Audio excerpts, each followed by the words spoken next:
मैं ऐसे माता पिताओं से मिला हूँ जिन्होंने अपने बच्चों को बपतिस्मा दिया जब वो केवल किशोर थे, और उन्होंने ये इसलिए किया क्योंकि वो ये मानते थे कि उनके जो बच्चे हैं वो सच में यीशु मसीह पर विश्वास करते थे। मैं ऐसे भी माता पिताओं को जानता हूं जिनके बच्चे 20 साल से अधिक के हो चुके हैं, फिर भी उन्होंने उनको बपतिस्मा अभी तक नहीं दिया है, क्योंकि वो ये मानते हैं कि उनके बच्चे यीशु मसीह पर विश्वास नहीं करते। हम कैसे जाने कि हमारे बच्चे जो है वो सच में यीशु मसीह पर विश्वास करते हैं? पौलुस हमसे कहेगा कि एक उद्धार पाए हुए बालक को चिन्हित करता है उसकी आज्ञाकारिता। एक उद्धार पाए हुए बालक को चिन्हित करता है उसकी आज्ञाकारिता। मसीही बालक सब बातों में अपने मसीही माता पिता के आज्ञाओं को मानते हैं। ये एक मसीही बालक का चिन्ह है। वे सिद्ध रीति से तो आज्ञाकारी नहीं है, लेकिन उल्लेखनीय ढंग से वो आज्ञाकारी जरूर है। और पौलुस ऐसा क्यों कहेगा? तो आए हम आज के आयत से हम सीख सकते हैं। एफेसियों का 6वां अध्याय पहला आयत यूं कहता है, हे बालकों, प्रभु में अपने माता पिता के आज्ञाकारी बनो, क्योंकि ये धर्म है। आपका अनुवाद कहता होगा कि ये उचित है, लेकिन यहां पर ये कहा जा रहा है कि ये धर्म है। आज का पहला बिंदु, एक परिवार जो प्रभु में है। आज का पहला बिंदु, एक परिवार जो प्रभु में है। इस आयत में पौलुस ऐसे मसीही बालकों का संबोधन कर रहा है जिनके मसीही माता पिता है। सारा परिवार मसीही है। पौलुस कहता है, हे बालकों, प्रभु में अपने माता पिता के आज्ञाकारी बनो। वहां पे जो पद का इस्तेमाल किया गया है प्रभु में, वो प्रभु यीशु मसीह के साथ के उनके रिश्ते को दर्शाता है। हर व्यक्ति जिसने प्रभु यीशु मसीह पर विश्वास किया है, वो मसीह यीशु के साथ आत्मिक रीति से एक हो जाता है। हर व्यक्ति जिसने यीशु मसीह पर विश्वास किया है, वो यीशु मसीह के साथ आत्मिक रीति से एक हो जाता है। इसका मतलब है कि वो प्रभु में है। मसीह के साथ इस आत्मिक एकता को समझाने के लिए पौलुस अलग अलग प्रकार के उपमाओं का प्रयोग करता है, और उनमें से एक उपमा है सर और देह का उपमा। वो कहता है, परमेश्वर ने मसीह को कलीसिया का सर बनाया है और कलीसिया उसकी देह है।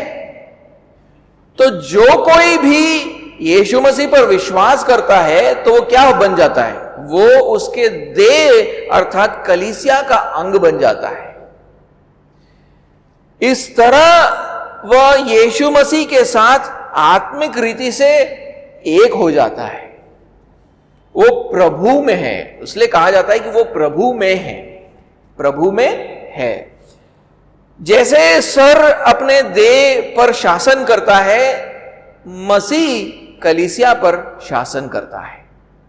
और कलीसिया पर मसीह का जो शासन है, उसको स्थापित करने के लिए परमेश्वर ने मसीह के शासन करने के अधिकार को कलीसिया के कुछ अंगों को दिया, कुछ अंगों को सौंपा है, और बाकी के अंगों को शासन करने वाले इन अंगों के अधीन बनाया है। उसीलिए पौलुस ने एफेसियों के 5वें अध्याय उसके 21वें आयत में कहा था, मसीह के भय से एक दूसरे के अधीन किए गए हो। मसीही लोग भय के साथ अपने आप को एक दूसरे मसीहों के अधीन करते हैं, क्योंकि वे लोग मसीह के सामर्थ्य से उन पर शासन करते हैं। तो मसीहा के सामर्थ को देखते हैं, जो लोग शासन करते हैं उनके अंदर वो मसीहा के अधिकार को देखते हैं, मसीहा के सामर्थ को देखते हैं, उसीलिए वो दूसरे मसीहों के अधीन होते हैं। उदाहरण के लिए पौलुस कहता है विवाह के संबंध में पतियों को मसीह का शासन करने का सामर्थ दिया गया है, और इसलिए पत्नियां भय के साथ उनके अधीन होते हैं। और अब पौलुस कहता है मसीह के शासन करने का जो सामर्थ है वो माता पिता को भी दिया गया है, और इसलिए उनके बच्चों को भय सहित उनके आज्ञाओं का पालन करना चाहिए। इसलिए पौलुस कलीसिया के बालकों से कहता है प्रभु में अपने माता पिता के आज्ञाकारी बनो। वो बच्चों से कह रहा है कि प्रभु यीशु मसीह में माता पिता मसीह के सामर्थ्य से आप लोगों के ऊपर शासन करते हैं। पौलुस बच्चों से कह रहा है कि तुम सब लोग मसीह में हो, तुम्हारा सारा कुटुंब मसीह में है, और तुम्हारे माता पिता मसीह के सामर्थ्य से आप लोगों के ऊपर शासन करते हैं, और इसलिए आपको उनके प्रति आज्ञाकारी रहना चाहिए। एक आधुनिक रुझान के अनुसार आजकल माता पिता अपने बच्चों के दोस्त बनना चाहते हैं, लेकिन इस रुझान के कारण एक समस्या भी खड़ी होती है। ये दोस्त बनने के रुझान में माता पिता और बालकों दोनों को पितृ अधिकार, आज्ञाकारिता, अधीनता, अनुशासन जैसे शब्दों से एलर्जी हो गया है। लेकिन परमेश्वर ने मसीही कुटुंबों के लिए ऐसा आदर्श नहीं रखा है कि माता पिता अपने बच्चों के सिर्फ दोस्त हो, उनको शासन करने का काम सौंपा है। उन्होंने माता पिता और बालकों के रिश्ते को बनाया ताकि मसीह और कलीसिया के रिश्ते को दर्शाया जाए। जैसे एक मसीही पत्नी भय सहित अपने प्रेमी पति के अधीन होती है, कलीसिया भी भय सहित प्रेमी मसीह के अधीन होता है। और जैसे एक बालक अपने माता पिता की आज्ञाओं का पालन करते और उनका आदर करते हैं, कलीसिया भी मसीह के आज्ञाओं का पालन करके उसका आदर करता है। तो ये जो रिश्ते हैं वो यीशु मसीह और कलीसिया के रिश्ते को दर्शाता है। जैसे पति और पत्नी का रिश्ता प्रभु और कलीसिया के रिश्ते को दर्शाता है, माता पिता और बालकों का रिश्ता मसीह और कलीसिया के रिश्ते को दर्शाता है, लेकिन एक अलग ढंग से।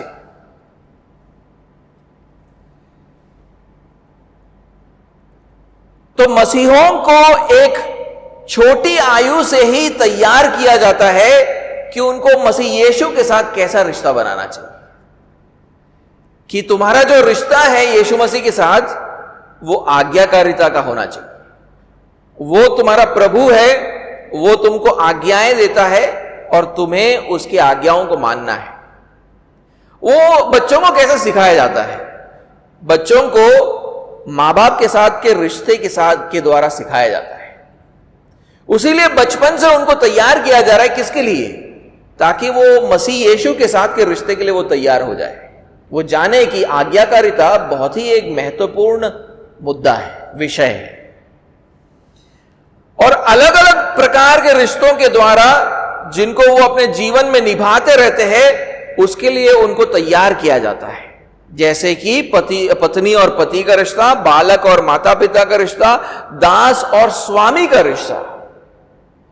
जो मसीह परमेश्वर द्वारा रखे गए इन आदर्शों का पालन नहीं करते हैं वो सिर्फ अपने सांसारिक रिश्तों को ही नहीं बिगाड़ते, वे यीशु मसीह के साथ के उनके रिश्ते को भी बिगाड़ते हैं। तो आप ये जो दोस्त बनने का जो ये रुझान है आप लोगों का कि मैं अपने बच्चों का सिर्फ दोस्त बनूंगा, मैं उनके ऊपर शासन नहीं करूंगा, आप अपने बच्चों के साथ के आपके रिश्ते को तो बिगाड़ोगे ही, आप यीशु मसीह के साथ के आपके रिश्ते को भी बिगाड़ना शुरू करोगे। क्योंकि उन्होंने सीखा नहीं है कि यीशु मसीह के साथ कैसे रिश्ता रखना चाहिए। इसलिए मसीह माता पिता को अपने बच्चों से आज्ञाकारिता की मांग करनी चाहिए और मसीह बच्चों को अपने माता पिता के प्रति आज्ञाकारी रहना चाहिए। यह जरूरी है, यह कोई ऑप्शनल बात नहीं है, यह जरूरी है। तो माता पिता अपने हक को ना छोड़े, वो अपने बच्चों से आज्ञाकारिता की मांग करे, डिमांड इट, और बच्चों का यह कर्तव्य है कि वो अपने माता पिता के प्रति आज्ञाकारी रहे। दूसरा पॉइंट, माता पिता के घर में पलते बच्चे। माता पिता के घर में पलते बच्चे।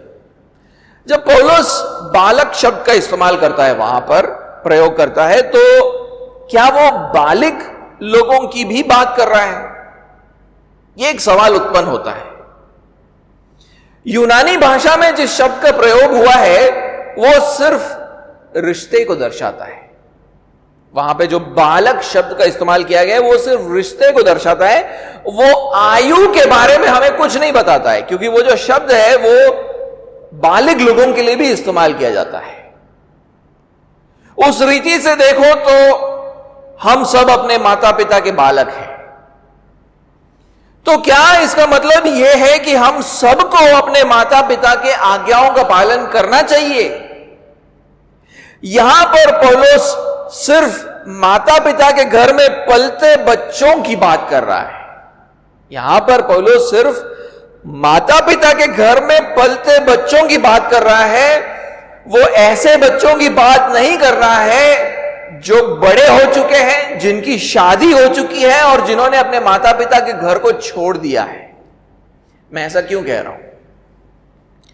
मैं 3 कारण आप लोगों को दूंगा। पहला कारण आता है एफेसियों के 6वें अध्याय 4 आयत से, जहां पौलुस पिताओं से बात करता है। यहां पर अभी बालकों से बात करने के बाद वो 4 आयत में पिताओं से बात करेगा। तो आइए पढ़कर देखिए कि वहां पर क्या लिखा है। 4 आयत में क्या लिखा है? हे बच्चे वालों, ऐसा लिखा है हिंदी में, लेकिन वहां पर वो पिताओं से बात कर रहा है। इंग्लिश का अनुवाद देखोगे तो लिखा है फादर्स। हे बच्चे वालों, अपने बच्चों को रीस न दिलाओ, परंतु प्रभु की शिक्षा और चेतावनी देते हुए उनका पालन पोषण करो। वो पिताओं से कहता है कि प्रभु की शिक्षा और चेतावनी देते हुए बच्चों का पालन पोषण उन्हें करना चाहिए। तो वहां पे जो शब्द है पालन पोषण, ये इस बात को दर्शाता है कि ये बच्चे हैं जो शारीरिक और आत्मिक रीति से बढ़ रहे हैं, और जब तक वो बड़े नहीं हो जाते वे अपने माता पिता के अधिकार के अधीन होकर रहते हैं। तो यहां पर माता पिता के घर में बढ़ने वाले बच्चों की बात हो रही है। दूसरा कारण मैं एफेसियों के 5वें अध्याय 31वें आयत से दूंगा, जिसको हमने पिछले हफ्तों में जिसका अध्ययन हमने किया था। आइए हम उसको भी एक बार पढ़ें। 5वां अध्याय 31वां आयत। इस कारण पुरुष, वहां पे मनुष्य लिखा है लेकिन पुरुष शब्द है, इस कारण पुरुष अपने माता पिता को छोड़कर अपनी पत्नी से मिला रहेगा और वो दोनों एक तन होंगे। जब बच्चे बालिग हो जाते हैं वो अपने माता पिता के घर को छोड़ देते हैं और अपने जीवन साथी के साथ जाकर रहने लगते हैं। अब उनके माता पिता उन पर अधिकार नहीं रखते। अब उनके माता पिता उन पर अधिकार नहीं रखते क्योंकि उन्होंने अलग होकर एक नया घराना स्थापित किया है। जहां पति अपने पत्नी का सिर और मसीह उस पति का सिर बन जाता है। यानी जो अधिकार का ये जो एक हायरार्की है वो चेंज हो जाता है। पहले तुम जब बढ़ने वाले बच्चे थे तो तुम्हारे ऊपर अधिकार तुम्हारे मां बाप का था, लेकिन अब जब तुम्हारी शादी हो जाती है तो तुम एक नया स्ट्रक्चर फॉर्म करते हो, जहां पर घर पर तो जो लड़का है वो पिता का रोल लेता है और वो शासन करने लगता है और उसकी पत्नी उसके अधीन होती है। तो अब पत्नी का जो अधीनता है वो अपने पति के प्रति है, ना कि उसके माता पिता के प्रति। इसको हम पहले कुरिन्थियों के 11वें अध्याय और 3रा आयत में एक बार उसको पढ़े। पहला कुरिन्थियों का 11वां अध्याय और 3रा आयत। परंतु मैं चाहता हूं कि तुम ये जान लो कि हर एक पुरुष का सिर मसीह है और स्त्री का सिर पुरुष है और मसीह का सिर परमेश्वर है। तो यहां पर पति पत्नी की बात हो रही है। पति का सिर कौन है? मसीह है। और पत्नी का सिर कौन है? उसका पति है। तो यह दूसरा कारण हो गया जिसकी वजह से मैं ये बोल रहा हूं कि जो ये यहां पर पौलुस बालकों से बात कर रहा है वो शादीशुदा लोगों से बात नहीं कर रहा है। वो अपने मां बाप के घर पर पलने वाले बच्चों की बात कर रहा है, ना कि पति और पत्नी जिन्होंने अलग घराना कर लिया और उनका जो स्ट्रक्चर है, जो हायरार्की है, वो बिल्कुल अलग है। तीसरा और आखिरी जो कारण है वो मैं एफेसियों के 5वें अध्याय और उसके 29वें आयत से दूंगा। आए हम उसको पढ़े, इसका भी अध्ययन हमने किया है। एफेसियों का 5वां अध्याय 29वां आयत। क्योंकि किसी ने कभी अपने शरीर से बैर नहीं रखा, वरन उसका पालन पोषण करता है, जैसे मसीह भी कलीसिया के साथ करता है। यहां पर पौलुस जो है पतियों से बात कर रहा है और उनको अपने पत्नियों का पालन पोषण करने को कहता है। यह वही शब्द है जिसका प्रयोग 6वें अध्याय 4थे आयत में पिताओं से कहा जाता है कि तुम अपने बच्चों का पालन पोषण करो, है ना। उसी शब्द का प्रयोग पतियों से किया गया था कि तुम अपने पत्नियों का पालन पोषण करो। पतियों को अपने पत्नियों का पालन पोषण करना चाहिए जैसे पिता अपने बच्चों का पालन पोषण करता है। इसका मतलब यह है कि शादी के बाद लड़कियां अपने माता पिता के अधिकार के अधीनता से हटकर अपने पति के अधिकार के अधीन हो जाती है और अब पति की जिम्मेदारी है कि वो उसको जीवन के हर क्षेत्र में बढ़ाए, खासकर आत्मिक उन्नति के क्षेत्र में। लड़के भी अपने माता पिता के अधिकार के अधीनता से हटकर वही करने लगते हैं जो उनके पिता करते थे पहले। वो अपने परिवारों में शासन करने लगते हैं। तो हम ये निष्कर्ष निकाल सकते हैं कि हमारे आयत में पौलुस ऐसे मसीही बालकों से बात कर रहा है जो अपने माता पिता के घर में पल रहे हैं, बढ़ रहे हैं। वो उन बच्चों से नहीं बात कर रहा है जो बड़े हो चुके हैं, जिनकी शादी हो चुकी है और वो अपने माता पिता के घर को छोड़ चुके हैं। मैं बढ़ते मसीही बच्चों से कहना चाहता हूं कि उनको उनके माता पिता के प्रति आज्ञाकारी होना चाहिए। जो बढ़ते बच्चे हैं उनको अपने माता पिता के प्रति आज्ञाकारी होना चाहिए। अगर आपके अध्यापक अथवा दोस्त अथवा रिश्तेदार आपसे कुछ ऐसा करने को कहे जिसको आपके माता पिता ने निषेधित किया है, तो आप उस बात में अपने अध्यापकों अथवा दोस्तों और रिश्तेदारों की बात को ना सुने। क्योंकि आपका कर्तव्य है कि आप अपने माता पिता की बात को सुने। आपके अपने माता पिता के प्रति आज्ञाकारी होने की जरूरत है, क्योंकि जब आप बढ़ रहे हो, परमेश्वर ने आपको आपके माता पिता के अधिकार के नीचे रखा है, लेकिन शादी के बाद चीजें बदल जाती है। बहुत से माता पिता अपने बच्चों के शादी के बाद भी उनसे आज्ञाकारिता की मांग करते हैं। मैं उन माता पिताओं से कहना चाहूंगा कि ऐसा ना करें। आप अपने बच्चों को सलाह दे सकते हैं, उनकी शादी हो जाने के बाद आप उनको सलाह जरूर दे सकते हैं, लेकिन आज्ञाकारिता की मांग नहीं कर सकते हो, क्योंकि वो अब आपके अधिकार के नीचे नहीं आते हैं।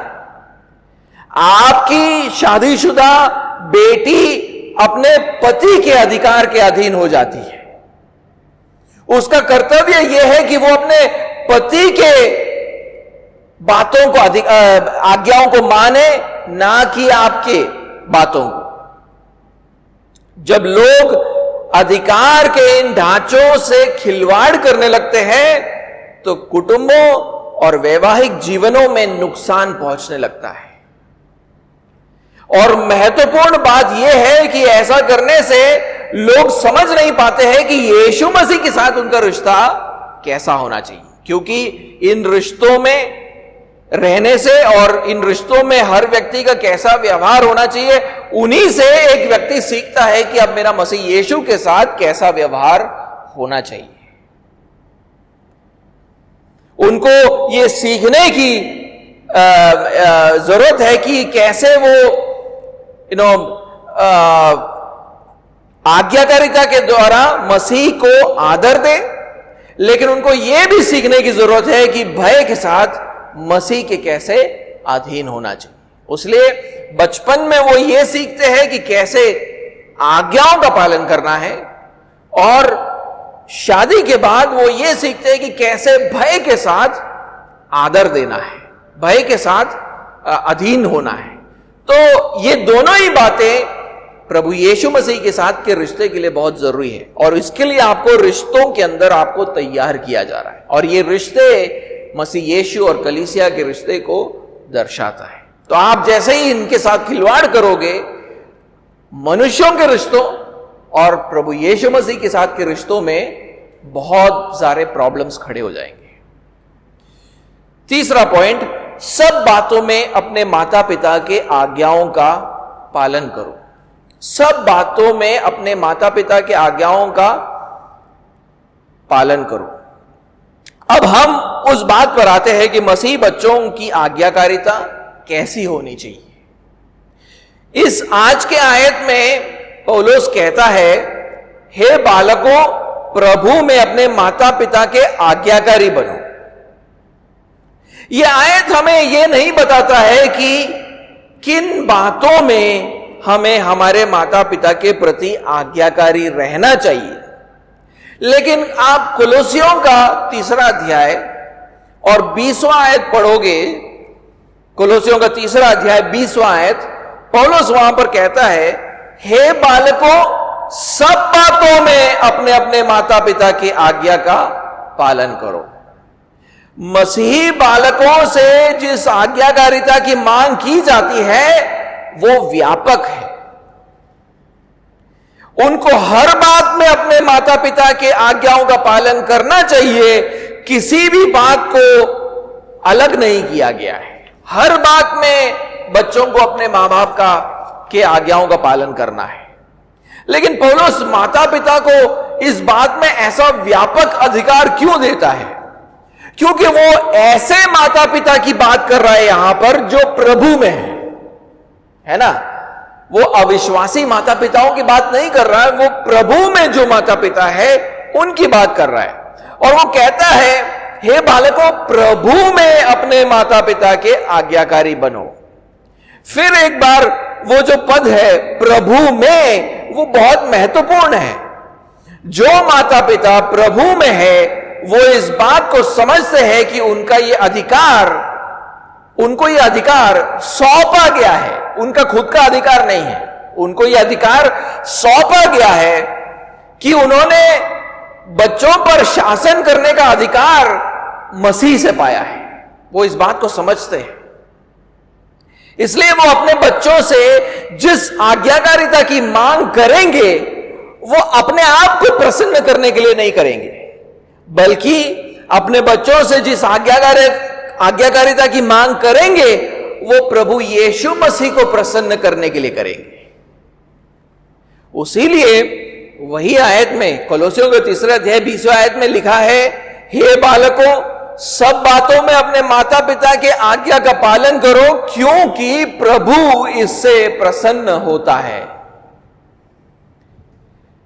मसीह माता पिता को अपने बच्चों को ऐसी चीजें करने को सिखाना चाहिए जो प्रभु यीशु मसीह को प्रसन्न करे। और जब माता पिता अपने बच्चों को वो चीजें सिखाते हैं जो प्रभु को प्रसन्न करते हैं, तो उनके मन में प्रभु का भय उत्पन्न होता है और वो अपने माता पिता की आज्ञाओं का पालन करने लगते हैं। और इज़राइल के लोग भी ऐसा ही करते थे। मैं चाहता हूं कि आप मेरे साथ व्यवस्था विवरण का 6वां अध्याय और उसके पहले 2 आयतों को पढ़ें। व्यवस्था विवरण 6वां अध्याय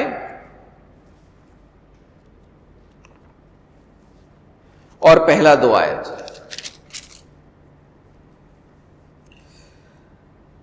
यह वह आज्ञा और वे विधियां और नियम है जो तुम्हें सिखाने की तुम्हारे परमेश्वर यहोवा ने आज्ञा दी है। मूसा कह रहा है, ठीक है, मूसा कह रहा है इज़राइल के लोगों से कि ये जो आज्ञाएं हैं, विधियां हैं, नियम हैं, वो तुम्हें सिखाने के लिए परमेश्वर ने मुझे दिया है कि तुम उन्हें उस देश में मानो जिसके अधिकारी होने को पार जाने पर हो।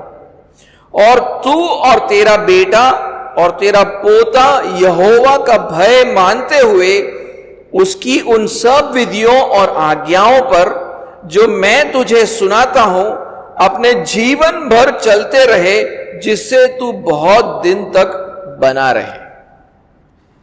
परमेश्वर ने अपने आज्ञाओं को मूसा को दिया और उससे कहा कि वो इन आज्ञाओं को इज़राइल के लोगों को सिखाए, ठीक है। और जब मूसा ने इज़राइल के लोगों को सिखाया तब उनके मन में परमेश्वर के प्रति भय उत्पन्न हुआ और उन्होंने मूसा के आज्ञाओं का पालन किया। और फिर इन आज्ञाओं को अगले पीढ़ियों तक पहुंचाना है। जिन लोगों ने मूसा से सुना उनको वही बातें अपने बच्चों को सिखाना है। और जब उनके बच्चों ने इन बातों को सुना तो उनके मन में भी परमेश्वर का भय उत्पन्न हुआ, जिसके कारण वो अपने माता पिता के आज्ञाओं का पालन करते हैं। पौलुस मसीह बच्चों से कह रहा है कि वे अपने माता पिता के आज्ञाओं का पालन करें। वो माता पिता जो मसीह यीशु का भय मानते हैं, ऐसे माता पिताओं का आज्ञाओं का पालन करें, क्योंकि वो उन बातों को सिखाते हैं जो प्रभु यीशु मसीह को प्रसन्न करते हैं। और एक बात जो प्रभु यीशु मसीह को पसंद है वो ये है कि मसीह बच्चे मसीह माता पिता के आज्ञाओं का पालन करें, क्योंकि वे जब अपने माता पिता के साथ रहते हैं तब उन्होंने भी ऐसा ही किया। यीशु मसीह ने भी ऐसा ही किया। वो जब अपने माता पिता के साथ रहते थे उन्होंने भी ऐसा ही किया। एक बार हम लूका के 2 अध्याय को पढ़े, लूका का 2 अध्याय और 51 आयत। 2 अध्याय 51वां आयत। तब वह उनके साथ गया, यीशु मसीह उनके माता पिता के साथ गया और नासरत में आया और उनके वश में रहा, अथवा लिखा है उनके अधीन होकर रहा। वहां पर ऐसा लिखा है। यीशु मसीह अपने माता पिता के साथ नासरत गया और पूरा बचपन अपने माता पिता के अधीन रहा अथवा उनके वश में रहा। बच्चों से यह कहना चाहूंगा कि मसीह का भय मानने वाले अपने माता पिता के आज्ञाओं का पालन करके आप प्रभु यीशु मसीह को प्रसन्न करो। आखिरी पॉइंट, आज का आखिरी बिंदु, क्योंकि यह धर्म है, क्योंकि यह धर्म है। पौलुस आज की आयत को यह बोलकर खत्म करता है कि क्योंकि यह धर्म है।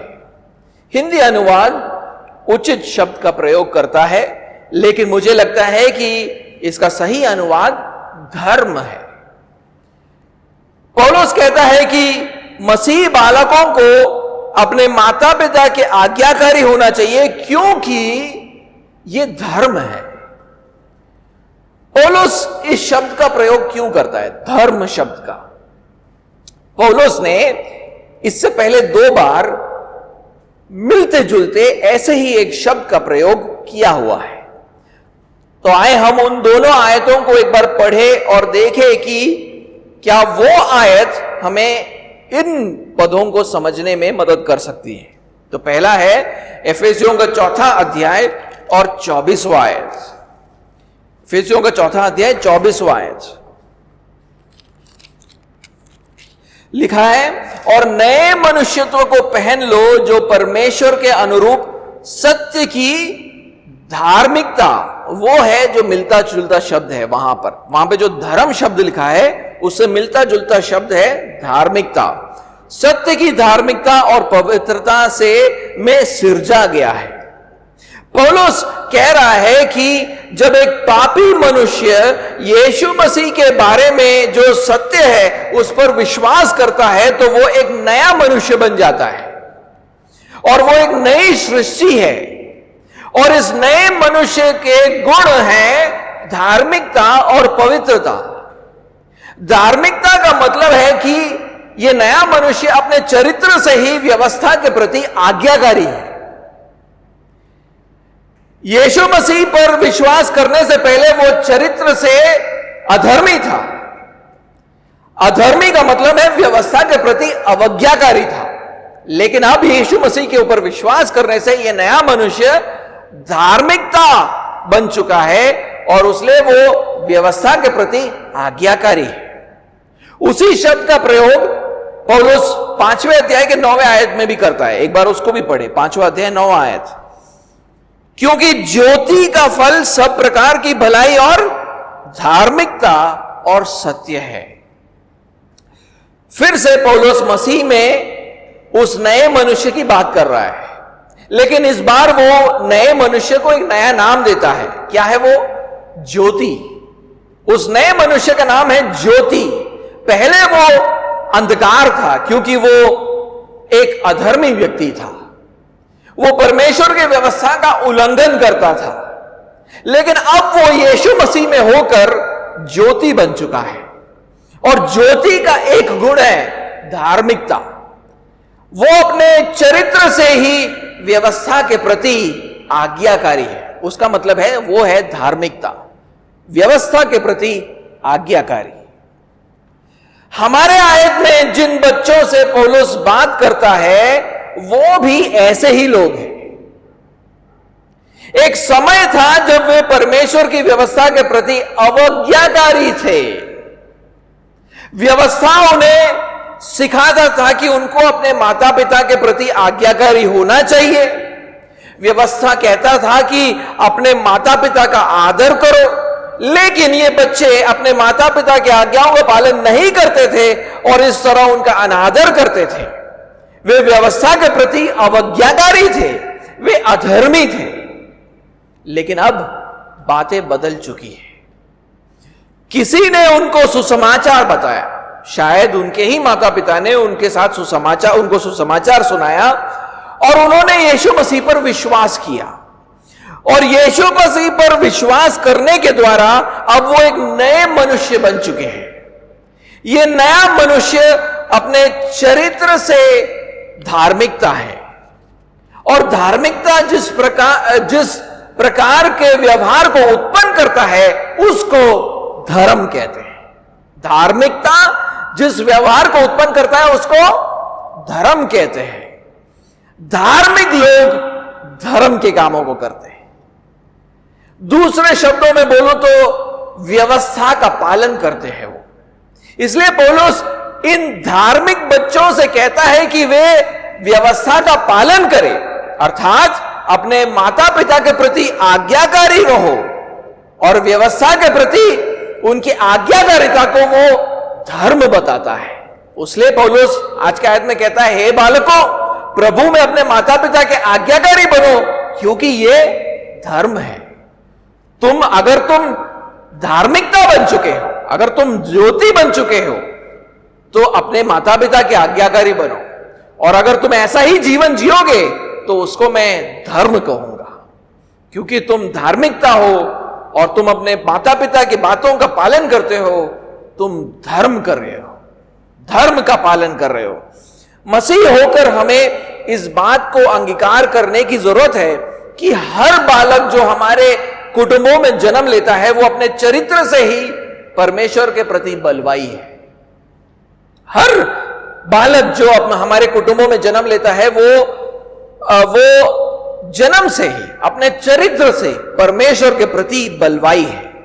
वो एक पापमय चरित्र के साथ जन्म लेता है, इसलिए उनको परमेश्वर की व्यवस्था पसंद नहीं है।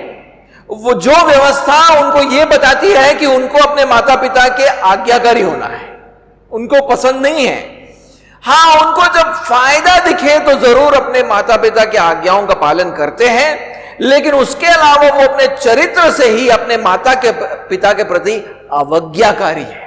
हर बालक ऐसा ही है, और माता पिता उनके इस आत्मिक चरित्र को बदल नहीं सकते हैं। सिर्फ परमेश्वर का सामर्थ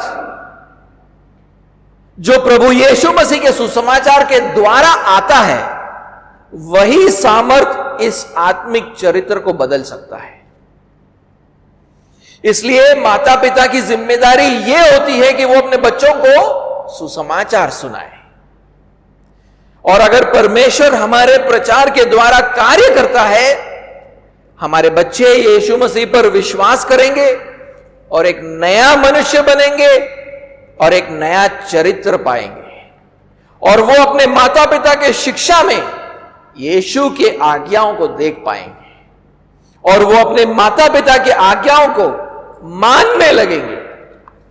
तो एक उद्धार पाए हुए बालक चिन्हित होता है उसकी आज्ञाकारिता से। उद्धार पाया हुआ बालक कौन है? जो अपने माता पिता के प्रति आज्ञाकारी है।